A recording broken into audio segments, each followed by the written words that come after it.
But you never heard of this guy. He's the banana man. The story of how one man's incredible ambition, all fueled by a simple fruit, grew into a shadowy empire. An empire that could literally make and break nations. This is the story of how power is really built, how it's wielded, and what it leaves behind. It sounds like the plot of some wild thriller, right? But this is the absolute core of our story. We're about to see how one man, who saw incredible value in what everyone else just threw away, applied that same ruthless logic not just to business, but to the art of building an empire. Okay, so our story begins not in some fancy boardroom, but right down on the docks, with fruit that was basically considered garbage. It's all about seeing an opportunity where everyone else just saw decay, and realizing that rot itself, well, that could be a form of leverage. He started with absolutely nothing. Born Cuyamel Fruit, he shows up in America as a teenager with empty pockets. He was an outsider from the very beginning, And that perspective, it would turn out to be his greatest weapon. This is his genius in a nutshell. While all the big companies were tossing out bananas with a few brown spots, Sam Zemurray, as he was now known, he saw a logistical puzzle.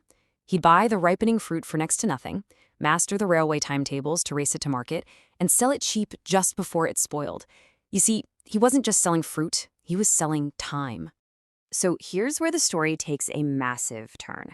That exact same mindset, acquire an undervalued asset and manipulate the system, was about to be scaled way, way up. He went from controlling fruit shipments to controlling entire countries. This is the playbook.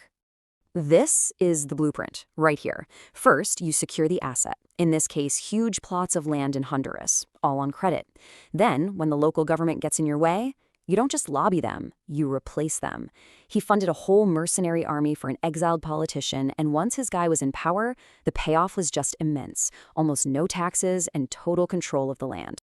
And he wasn't acting in a vacuum either.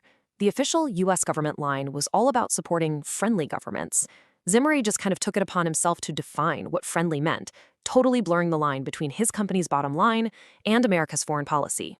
And this brings us to that infamous term he helped create. A banana republic wasn't just a place he did business in, it was his business model.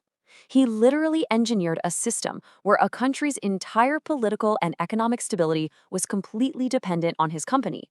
So his aggressive tactics down in Honduras made his company, Cuyamel Fruit, a massive problem for the industry giant United Fruit. But for a guy like Zemurray, being a problem, well, that's just another form of leverage. To stop the bleeding, United Fruit actually bought him out in 1929. And get this, for the astronomical sum of $31.5 million in stock. He became a major shareholder in the very company that was his biggest rival. They thought they had neutralized him. They were so wrong. And the reason why is this huge clash of cultures. He came from a world of speed and aggression, operating from the jungle fields. United Fruit, it was run by stuffy Boston lawyers from a fancy boardroom. So when the Great Depression hit and United Fruit's stock started to rot like an old banana, Zemurray saw his opening. The story is legendary. He just walks into a shareholder meeting, throws a bag of proxies on the table, and basically stages a hostile takeover from the inside. By 1933, the man they paid all that money to just go away was now their president. The fish had officially eaten the whale. Okay, so now he has the full power of the world's largest fruit company behind him. And that line between a corporation and a shadow state, it just completely vanished. Just look at this disparity. It's incredible. United Fruit was the largest landowner in Guatemala, and it wasn't even close. So when the democratically elected president Jacobo Arbenz proposed a simple land reform to give unused company land to peasants, it was a direct threat to Zemurray's entire business model.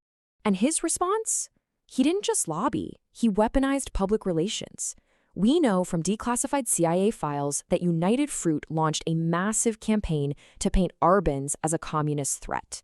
They were creating the political cover needed for the U.S. government to intervene. And intervene they did. Operation PBS Success was a CIA coup, but it ran on United Fruit's infrastructure. The company provided the logistics, its ships, its communication lines, the whole shebang. It was the ultimate fusion of corporate ambition and covert foreign policy. A democratically elected government was overthrown to protect corporate profits. So after a lifetime of gambles and coups and corporate warfare, what is the legacy of this empire? What kind of ghost did it leave behind? It's a legacy of deep, deep contradiction. I mean, he was, without a doubt, a classic American success story, an immigrant who built an empire from absolutely nothing. But he was also a corporate baron who treated entire countries as his personal property, pioneering a form of corporate power that would shape American foreign policy for decades. And that leaves us with this question. His story is a classic American dream, a testament to grit and vision. It is also the ultimate example of corporate power running completely unchecked, toppling a democracy for profit. So the question isn't just about him, but about the system that created him. Where does the ambition of the entrepreneur end and the overreach of the empire begin?